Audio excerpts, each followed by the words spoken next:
Okay, this is going to give you some help with what are called swung eighth notes. Typically, with the patterns that we've learned on your strum pattern page, you're playing eighth notes very evenly. With whatever pattern you're playing, you play an even eighth note, which is just like this.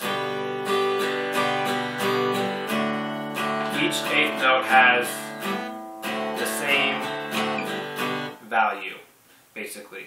Now what swung eighth notes are, is instead of thinking of the measure split up into 4 pairs of eighth notes, it's going to think of it as 4 sets of what are called triplets.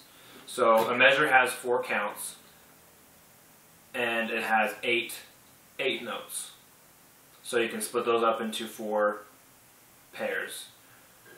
Now what we're going to think of for swung eighth notes is we're going to think of 4 sets of triplets, which are 3 notes. So we're going to play 3 notes instead of where you would play 2 notes. Instead of this, 1 and 2 and 3 and 4 and, we're going to think this.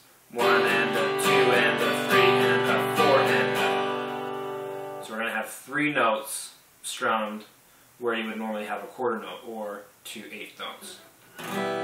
And the way but we're not going to play all 3 of those notes like this. We still want to only play 8 strums if we're going to count eighth notes. So we're going to, instead of playing this, 1 and 2 and 3 and 4 and, but we want to be able to play our swung eighths, which sound like this. 1 and 2 and 3 and 4 and. The best way to think of that is you're going to think of triplets in your head, but not play the triplet that's in the middle.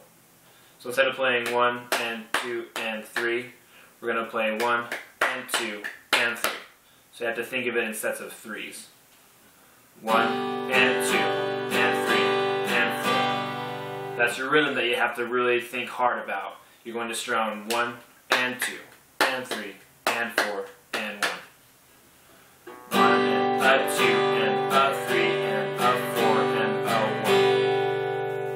1. So you can think of it as 3 notes, 3 notes, 3 notes, 3 notes. But you're only going to play the first and the third. You're not going to play this one in between. So that way, your up and down strums are kind of paired up a little bit closer than they would be if you were playing them evenly. Just like this. 1 and a 2 and a 3 and a 4 and a 1. Instead of this, we're playing this.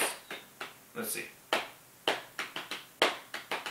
It sounds really weird when you compare the 2 of them, but that's the type of rhythm that we're dealing with now.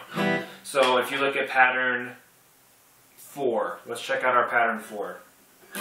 You have 4 eighth notes in that pattern, so we're going to swing them. Instead of playing them really evenly, it'll sound like this. 1, 2, 3 and a 4 and a 1. 2, 3 and a 4 and a 1. If you play pattern 5, it'll sound like this. 1, 2 and a 3 and a 4 and a 1. 2 and a 3 and a 4 and a. If you're playing it evenly, it sounds like this. 1, 2 and 3 and 4 and. Those are even eighth notes. We're playing swung eighth notes. You have to listen to it a lot to tell the difference, but if you listen to the song, if you look at the Beatles songs, they play a couple of those songs. 8 days a week, they're playing that swung eighth rhythm. They're playing pattern 4 with swung eighth notes like this. 1, 2, 3, and 4, and 1, 2, 3, and 4, and 1, 2, 3, and 4, and 1. 1, 2, 3, and 4, and 1, 2, 3, and 4, and 1, 2, 3, and 4. You can hear the difference between that and straight eighths, which would be this.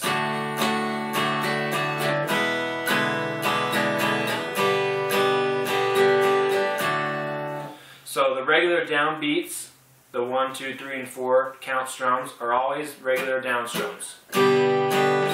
What is mostly effective is your up strum. Instead of playing it evenly, you're going to stall a little bit. 1 and 2. So if you think of it in triplets, it will be a lot easier to hear in your head.